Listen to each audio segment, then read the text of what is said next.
بسم الله الحمد لله والصلاة والسلام على رسول الله وعلى آله وصحبه ومن اهتدى بهداه أما بعد السلام عليكم ورحمة الله تعالى وبركاته ودروستين رمضانية هاي منظمة الإحسان وأنا حلقة 10 تضبات أما سديدات عن الأهل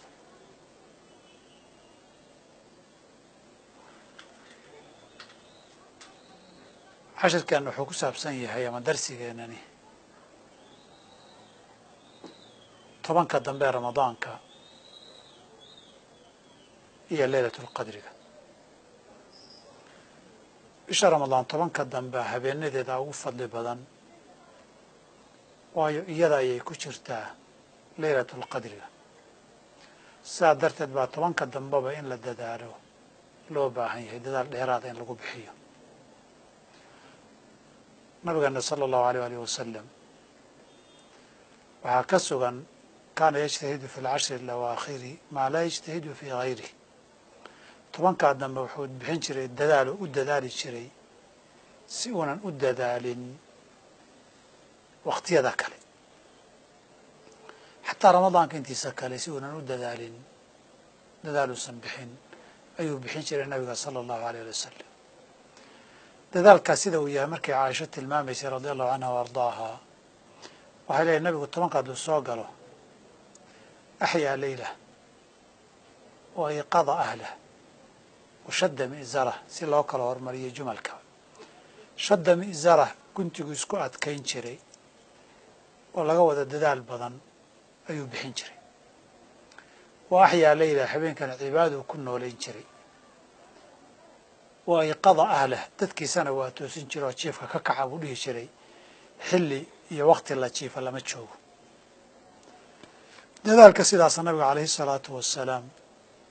uu sidaa u bixinayey tobankaa dambe maalaa ijtahidu fii gayrihi uu dadaali jiray reerka toosin jiray habeenka noolayn jiray sababtiisu waxay ahayd inuu raadinayey habeenka fadliga badan ee laylatul qadriga ah habeenkaasoo fadligiisa qur-aanka iyo sunnaduba ay isku raaceen amaa qur-aanka ilahi wuxuu yihi subxana wa taala inaa anzalnaahu fii laylati alqadr qur-aanka laylatulqadri baan soo dejinnay habeenka ajirka la helayo khayrun min alfi shahr camalka la sameeyahay 1000 bilood oon laylatulqadri ku jirin buu ka fadli badan yahay lamid xataa maaha faradkiisuna faradkuu ka fadli badan yahay sunnadiisuna sunnaday ka fadli badan tahay fadligaa faraha badan 83 sano iyo waxoogay weeye 1000 bilood waa cimri dad yarun ay gaadhaan ka waran haddii aad intaasoo sano ood soomayso oo laylatulqadri ilaahay ku waafajiyo intaa unbaa lagu laalaabaya oo la isugu kaa dardarayaa midda kale ilahi wuxuu ku magacaabay in barakaysan inay tahay inaa anzalnaahu fii laylatin mubaarakatin inaa kunaa mundiriin habeen barakaysan baan soo dejinnay marka habeenkaasi inuu barakaysan yahay qadar iyo darajo iyo sharafna ilaahay agtiisa ku leeyahay baa halkaa layna tuso oo laynoo sheegay fadliga iyo barakadaas iyada oo la raadinayo ayaa waxaa la jideeyey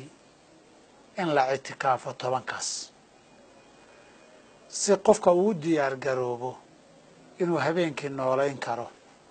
soo jeedi karo salaadii dikri iyo duca iyo qur-aanna ku mashquuli karo nabigana alai salatu salaam sanadaha ka mida intaan waxay ahaan loogu sheegin tobanka dambe inay ku jirto laakiin fadligeedana loo sheegay bisha ramadaanna loo sheegay inay tahay tobankii horreysay buu ictikaafay oo masaajidka dhex degay markay dhammaataa loo waxyoodoo loo sheegay inay weli dhiman tahay tobankii labaad buu ictikaafay oo masaajidka sii dhex degana markuu dhammaystayba waxaa lagu yidhi weli way kaa horraysaa dadkuu la hadlo wuxuu yidhi intaa waxaan u ictikaafayoon masaajidka u dhex deganaa habeenkaasaan raadinay waxaana la ii sheegay inuu tobanka dambe ku jiro qofkii ila sii dadaalaya ila sii joogaya ila sii ictikaafaya tobanka dambey ku jirtaa haddaba tobankaa dambey ku jirto ee dadaal in lagu nooleeyo la rabo habeenkii oo cibaado iyo salaad iyo daaco iyo qur-aan iyo tasbiix iyo duca lagu soo jeedo waxaa soo jeedi kara qof nasan ictikaafku jirkaaguna waa nasanayaayo dee qof shaqaynayo ordayo maanta o dhan wareegaya ma tihid qof nasnaa oo masaajidka iska joogo iska fadhiya baad ahayd naftaaduna uma baahna iyo maskaxdaaduna nasasho iyo hurdo uma baahna oo waqtiyo badan ood seexataa ku soo maray maalintii goor salaas waxaa la tukadeed waxooga yar joogtadaa iska dhacdo oo duhur agihii iska toosto ood waxooga yar duhur iyo casar dhexdood qac ka siiso oo haddana casar iyo maqrib dhexdood waxooga qac ka siiso adigoo markaa hurdo dhammaystay jirkaaguna nastay ayaa habeenka kuu soo gelaya dadaal ku horreeyaad bilowda xoog iyo orodkaad ku kacday iyo xawligu bartamaha habeenka durbaadoo dhaafay baad arkaysaa oon wax daal iyo hurdo iyo cajisa midna dareemin maxaa yeelay jirkaaga iyo naftaadu hurdo iyo nasasho in ku filan maanta way haystaan taasi waxay garab iyo kaalmo u tahay oo loo ictikaafayaa in habeenkii soo jeedkii iyo noolayntii ay u fududaato ay sahlanaato haddiise subaxii shaqo iyo adduun aad ku orodo ood galabtii soo galbata adoo daalan oo say soomaalidu yidhahdaan kabna lulaya kabna laadlaadinaya haddii aabad tiraahda soo jeed habeenkii durbo waad daalaysaa waad ahaamsanaysaa waad lulmoonaysaa nafta haddaad habeen qasabto subaxii dambana shaqa u ka laado haddii habeenka afar labaad kuma dari kartid adoo maalin shaqaynaya oo habeen soo jeeday oo maalinkii shaqaynayay shaqadaadana way saamayn habeen kalena ma soo jeedi kartid waxaad noqon laga yaabaa inaad ilaahay baan baryi tiraado adoo hurdaysan isogeen ishabaarto suu nabigu ku sababeeyey sal ly slam adoo hurda markay hurdo ku qabata in la iska seexdo haddii kale waad ishabaari adoo ducaysanaya waayo ismoogay afkaaga waxaa ka soo baxay carabkaaga siduu leeyahay daal iyo hurdo darteed si arrintaa looga badbaado habeenkiina aan nashaadkaaga iyo firfircoonidaada iyo nasnaanshahaaga iyo awooddaada iyo karaankaaga wax isaga bedelin baa loo jeedayay in loo ictikaafo ictikaafkaa loo maro ictikaafkaa saasuu sunno wanaagsan u yahay gaar ahaan tobanka dambe habeenkaasi tobanka dambey ku jirtaa nabig alay sl mar baa loo sheegay habeenka ay tahay markii loo sheegay inuu saxaabada u sheegu u soo baxay iyagoo ay laba murmayaan buu u yimid kaasuu wuxuu yidhi waxaa laii sheego inaan idiin sheegaan u soo baxay murankaa dartii baana bahashii cilmigeedii layga kor yeelay oo la halmaansiiyey ee tobanka dambe dadaala ayuu yidhi nabigu sala allahu alay wasalam tobanka dambe ay ku jirtaa saa darteed baa tobanka dambe loo wada dadaalayaa kadib saxaabo badan baa isu timid oo qof walba habeenada ka mid oo tobankaa uun qaybaheeda dambe a ku riyoodeen markaasuu wuxuu yidhi waxaan arkaa buu yidhi riyadiinnu inay toddobada u dambaysa isku waafaqsan tahay ee toddobadaa dadaala markana dadka wuxuu ku yihi taxaraw laylata alqadri fi lwitri min alcashri alawaakhir min ramadaan ramadaanka tobanka dambe habeenada tirada isdheer aheen laba u qaybsamin ah habeenadaa ka raadiyey saa darteed nabig alay slam mar kale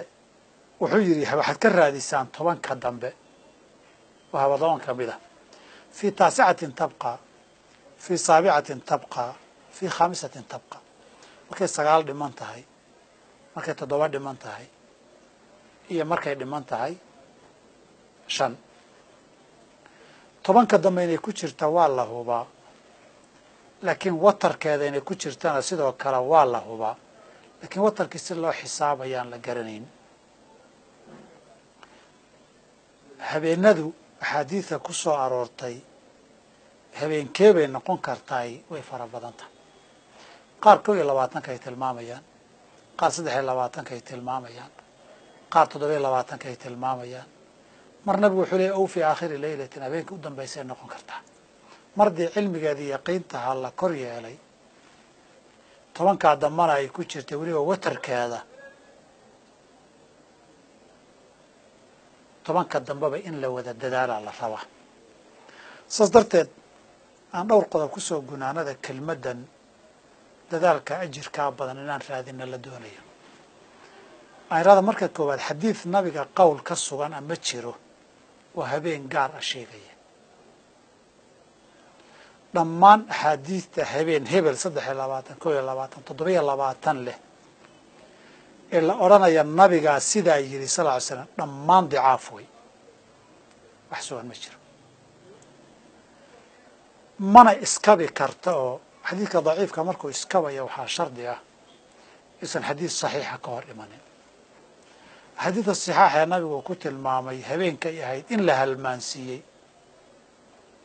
ayay ka hor imanayaan axaadiidta kooxda ee daciifka ee lagu wariyey nabigaa yidhi waa 27 ama saxaabiga Ubay ibn Kacb ee ku dhaaranaya waa ijtihaadkiisa riwaayaadkana way ka muuqataa qoraxda soo bixitaankeeda calaamadu arkay baan ku garanayaa buu yidhi ijtihaad isagu uu ku qancay bay ahayd laakiin dee saxaabadu ayna kula wada qancin ijtihaadkiisoo isaga ula muuqday inuu sax yahay buu ku dhaaranayay ee riwaayada saxiixa ee Ubay ibn Kacb ma aha nabiga yidhi oon ku dhaaranaya dhammaan riwaayaad kale nabigaa yidhi ma asixin in la isku kamanasaan soo sheegna waxay u baahan tahay inaynan saxaax ka hor imanin taasoo halkan diidaysa saxaaxa ay ka hor imanayaan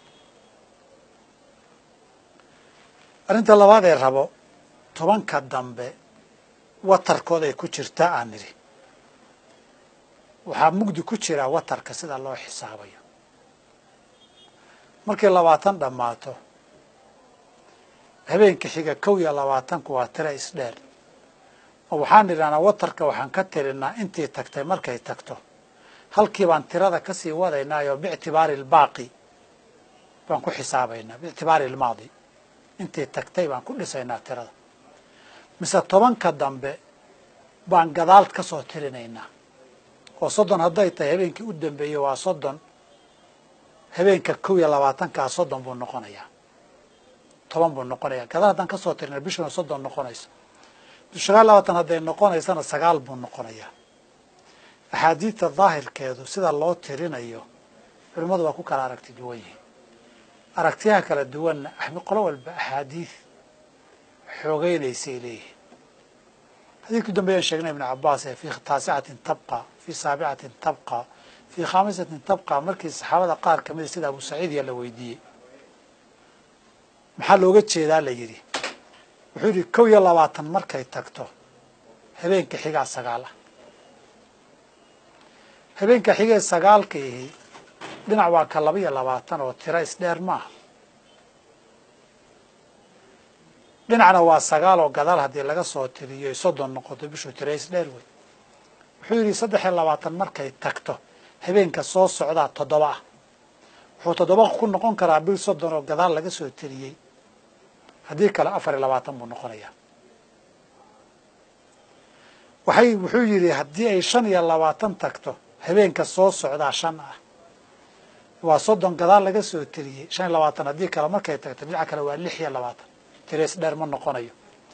kee loo tirinayaa yaqiin la huba ma jirto labadaba waa dhici kartaa maxaad kaga bixi kartaa inaad wada dadaasho oo 10 ama 9 weeye bishu waxa dambe intaba ayna habeenkaa bixin qodobka saddexaad aan rabo inay murtida aad qaadanaysa noqotay waxaa weeye calaamadaha lagu gartaay ma jirta calaamad hubaal iyo yaqiin ku gaadhsiinaysa haddana aad ka gaadhi karto inaad laylatul qadri haleesho oo ka soo horraysa ama ku lamaan ma jirto jawigaa kala degan calaamadaha la sheegoo dhani waa wax aan shaki ka bixi karin kulayl iyo qabow haddii la yidhaahdo dadku kulayl iyo qabow dareenkooda isku mid ma aha meelaha qaarkoodna xilli kulayl ay kusoo wada aadaa meelaha qaarkoodna xilli qabooba ay kusoo wada aadaa waxa ugu fududee la dhihi karo ugu sahlan ugu roon waa haddii la yidhaahdo qoraxdu markay xalay oo kale laylatul qadri ahayd subaxii qoraxdu iyadoon shucaaca lahayn bay soo baxdaa oo laba arrimood labadaba waddamada qaarkood daruur iyo waxaa laga yaabaa qoraxba inaan la arag marka ma anfacayso kuway anfici lahaydna haddiiba qoraxdii aad aragto marka laga soo tagay indhahaaga iyo si inay u arki karaan habeenkii tag haddaad dadaashana dadaasha haddii kalena fursaddii ku dhaaftay aragtidaada wax ka khaldamana waxay kugu dhalin kartaa ama inaad adoo dadaalay isu haysata habeenkii ilaaheeda wax kaa khaldamaan ama aad niyad jabtaba adoo dadaali lahay oo laga yaaba inay kaa dambayso wataa qoraxdii inaad tiraado aragti khaldan haddiibase ay dhacdo inay qoraxdu tilmaantay rasmi u yeelato habeenkii waa tagay calaamad ka soo horrayso dadaal aad u kaalmaysanaysa maaha niyadun baad yar qaboojinaysaa ama ka yar nixinaysaa nafta qodobka afraad aan raba inaan kusoo gunaanado kelimadan waxaa weeye dadaalka ramadaanka laylatulqadrigu in ajirkeeda aad heshaay kuma xidhna ajirkeeda inaad hesho kuma xidhna inaad garato oo lagugu ilhaamiyo calaamad kuu muuqata kuma xidhna waxay ku xiran tahay qoraxda dhicitaankeeda ilaa fajarka salaada subaxgelitaankeeda camal saalix iyo cibaado wanaagsan oo sunnadii waafaqsan oo ikhlaas lahoo toosan inaad dadaalkii samaysaan ajirka ku heli ama dareen ama ha dareemin ama adigu calaamaad ha kuu muuqdan ama yaanay kuu muuqan iskuma xidhna fadliga iyo ajirka in la helo iyo inay calaamaad kuu muuqdaan iskuma xidhna waxaa isku xidhan inaad dadaalkii samayso oy habeenkii waafaqdo gunaanadku waxaa weeye haddaad dadaalkiina ilaahay ku waafajiyo habeenkiina samayso ajirka waad heli haddaad 10 sidaa u dadaashana ajirkii laylatulqadriga waad heli haddii sanadkan aad joogtana sanadka dambe inaad noolaan war looma hayo dadaal baa ina wada faran ilahina subxana wa tacala waxaan ka baryaynaa inuu ina waafajiyo inagana aqbalo sidaa iyo nabadgelyo wassalaamu calaykum waraxmat ullaahi wabarakaatu